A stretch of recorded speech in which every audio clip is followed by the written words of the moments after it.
La liberté de la presse sous pression. Trump prend des mesures radicales. Il parle de liberté de la presse. Il parle de démocratie. Il parle de valeurs occidentales. Mais que valent encore tous ces grands mots lorsqu'une journaliste allemande, invitée qui plus est par l'ambassade des États-Unis elle-même, se voit soudain refuser l'autorisation d'entrer sur le territoire? Lorsqu'une rédactrice du Tagesspiegel, sélectionnée pour un programme officiel de journalisme d'investigation aux États-Unis, est écartée 24 heures avant son départ, sans la moindre explication crédible. Bienvenue dans le nouvel ordre mondial, où les autoproclamés défenseurs de la liberté ne se montrent tolérants que tant que l'on suit docilement leurs lignes. Que s'est-il passé ici?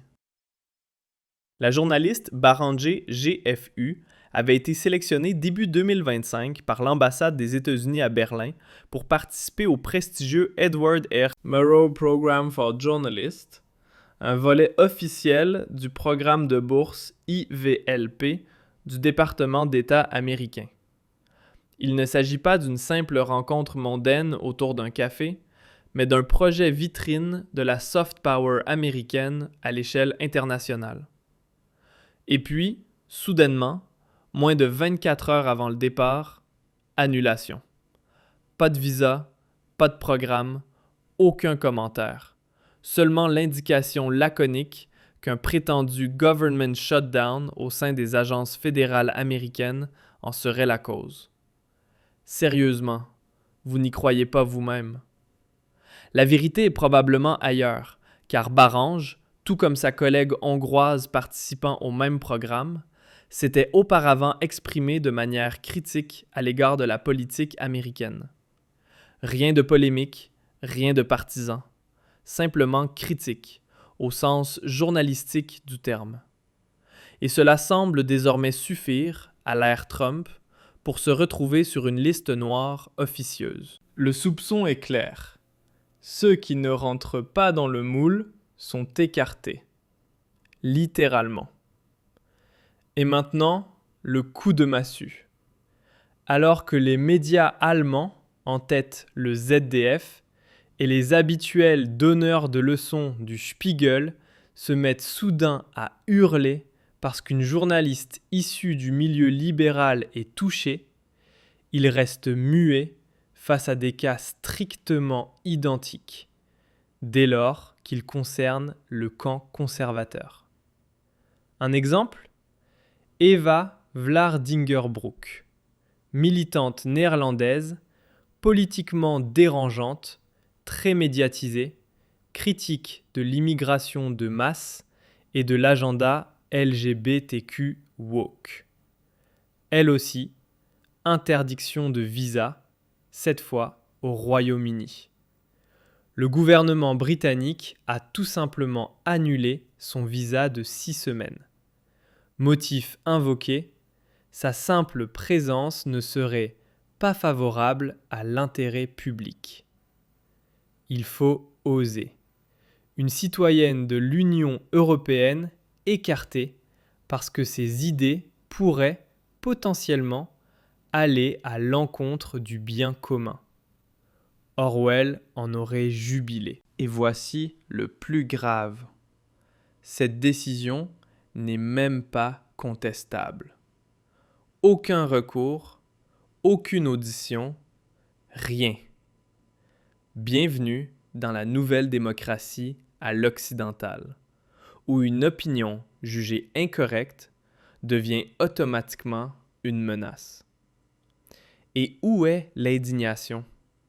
Où sont les commentaires critiques au journal télévisé? Où est le NDR d'investigation lorsqu'il s'agit d'Eva Vlaardingerbroek? La réponse est simple. Cela n'intéresse personne tant que cela ne touche pas les leurs. L'hypocrisie atteint ici des sommets. C'est précisément pour cela qu'il ne s'agit pas d'un simple cas isolé. C'est un miroir brutalement tendu à l'élite médiatique occidentale. Pendant des années, non, pendant des décennies, en Allemagne comme en Europe, toutes les mesures dirigées contre la droite ont été avalisées sans sourciller. interdiction de plateforme, gel de compte, refus de visa. Et maintenant que ces mêmes instruments sont soudainement utilisés contre des journalistes du centre, voire issus du camp de gauche, la panique s'installe. Ce n'est pas un hasard, c'est un calcul politique. Car à l'ère Trump, il n'y a plus de demi-mesure. La liste publiée récemment par le sénateur Marco Rubio comprend plus de 70 pays, dont de nombreux États dont les citoyens ne recevront désormais plus de visa d'immigration. Ceux qui ne s'adaptent pas sont écartés. Et c'est exactement ce que nous voyons aujourd'hui. Les États-Unis sous Trump resserrent la vis, non seulement contre les migrants illégaux, mais aussi contre les adversaires idéologiques. Et maintenant, voilà qu'ils se plaignent. Voilà que les libéraux de gauche découvrent soudain ce que signifie être réduit au silence. Que ce n'est pas une expérience agréable lorsque des convictions politiques deviennent un coupe-visa. Que la démocratie ne consiste pas à ne tolérer qu'une seule opinion, la sienne. Et peut-être, oui peut-être, est-ce précisément la leçon que vous êtes en train d'apprendre. Petite remarque en passant, nous concernant, notre portée est restreinte. Un abonnement, un like ou une cloche activée permettent d'éviter que ce type de vidéo ne disparaisse. Car ce que nous vivons actuellement n'est plus une exception. C'est un schéma, un système, une stratégie ciblée de sélection politique. Et le plus fou dans tout cela, les médias qui se voient comme le quatrième pouvoir ne réalisent que maintenant ce qui se passe réellement. Parce que, soudain, cela les touche, eux aussi. Parce que ce ne sont plus seulement les voix de droite qui sont exclues, supprimées, bloquées ou écartées. Parce que, tout à coup, c'est leur propre rédaction qui se retrouve sur la liste des cibles. Et c'est à ce moment précis que tout le château de cartes linko-libéral commence à vaciller. Soudain, on pose des questions que seuls les médias alternatifs osaient formuler auparavant. Soudain, les cris d'indignation venus de Berlin, Hambourg ou Cologne reprennent mot pour mot les avertissements que l'on a, pendant des années, balayés d'un revers de main comme étant populistes de droite. Bienvenue dans l'épreuve de réalité. Car qu'est-ce d'autre que de l'arbitraire politique lorsqu'une rédactrice du Tagesspiegel, ni activiste de droite, ni commentatrice proche de l'AfD, mais issue du milieu libéral de gauche bien établi, est exclue du jour au lendemain d'un programme officiel américain, sans avertissement, sans explication, sans la moindre possibilité de clarification. Et maintenant, imagine le même scénario avec un autre nom. Quelqu'un de Junge Freiheit, de Tichy Einblick ou de Compact.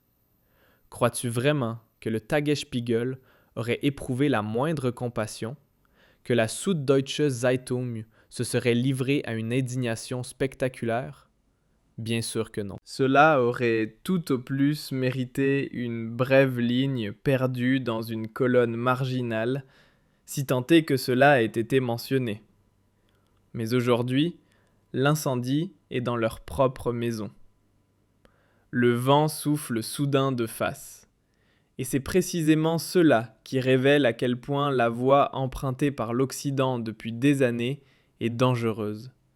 Une voie où la liberté n'est accordée qu'aux bons, aux dociles, aux conformes, à ceux qui suivent la ligne officielle. Celui qui dévie, qui critique, qui questionne, est écarté. Et si nécessaire, par des interdictions d'entrée, des retraits de visa, une exclusion totale du débat public. Peu importe que Barange s'appuie sur des faits, qu'elle affirme n'avoir fait que rapporter la réalité sans jamais commenter. Cela ne suffit plus aujourd'hui. L'objectivité ne te protège pas. Seule la loyauté envers la ligne compte. Et c'est là le cœur du problème. Lorsque même une information factuelle et sobre est perçue comme une attaque contre le système, alors c'est le système lui-même qui devient le problème. Et cela ne s'arrête pas là. Tandis que Barange, abasourdi, défait ses valises à Berlin, tandis qu'Eva Vlardingerbroek explique publiquement depuis les Pays-Bas comment elle est traitée comme une menace pour le bien public, tandis que des journalistes hors du spectre de gauche savent depuis des années ce que signifie réellement la répression, les élites continuent de célébrer leur démocratie libérale.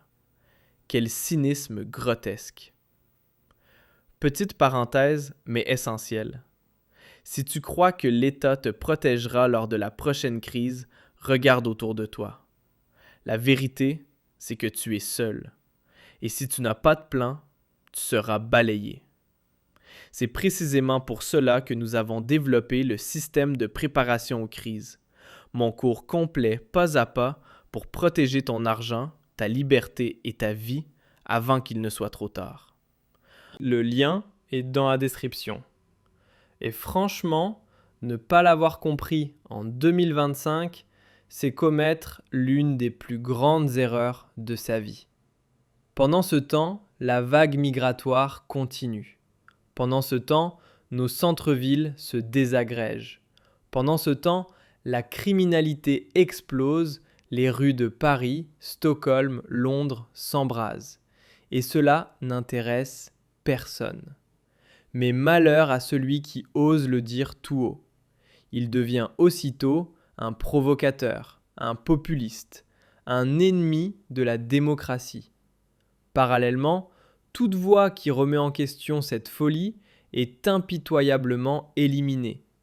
Au niveau de l'UE, aux États-Unis, au Canada, au Royaume-Uni, partout le même procédé. Ce n'est pas une théorie du complot, c'est la réalité. Et il est temps que davantage de gens le comprennent. Et c'est là que Trump entre en scène, faisant exactement ce que beaucoup réclamaient depuis des années.